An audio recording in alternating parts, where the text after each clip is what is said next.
আসসালামু আলাইকুম ওয়া রাহমাতুল্লাহি ওয়া বারাকাতুহু। আশা করি আল্লাহর অশেষ রহমত ও মেহেরবানিতে আপনারা সুস্থ আছেন। আপনারা দেখছেন টুডে ইসলাম 24।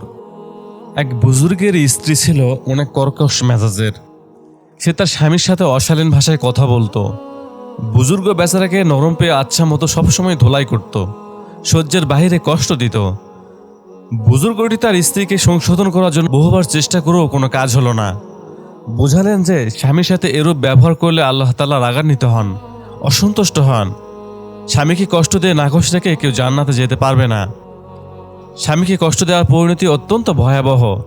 যে নারীর উপর তার স্বামী অসন্তুষ্ট, আল্লাহ তাআলা তার উপর অসন্তুষ্ট হন। যে নারী স্বামীকে খুশি রেখে মরতে পারে, তার জন্য জান্নাত ওয়াজিব হয়ে যায়। কিন্তু এত সব বোঝানোর পরও কোনো লাভ হলো না।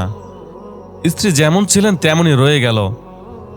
স্ত্রী দেওয়া কষ্ট বরদাস্ত করতে না পেরে একদিন ওই বুজুর্গ তার স্ত্রীকে সম্বোধন করে বললেন, তোমার কপাল বড়ই খারাপ, কারণ কত দূর দূরান্ত থেকে লোকজন এসে আমার কাছ থেকে ফায়দা উঠায়, উপকৃত হয়।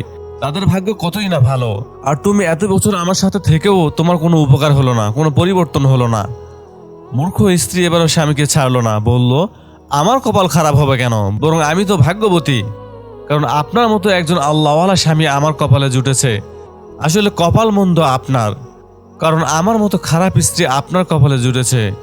দর্শক, আপনার দৃষ্টিকোণ থেকে সত্যিকার অর্থে ভাগ্য ভালো কার, স্বামী নাকি বুজুর্গী স্ত্রীর? আপনার মতামত জানাতে কমেন্ট করুন। আল্লাহ পাক এ জাতীয় স্ত্রীদের থেকে আমাদেরকে হেফাজত করুন, আমিন।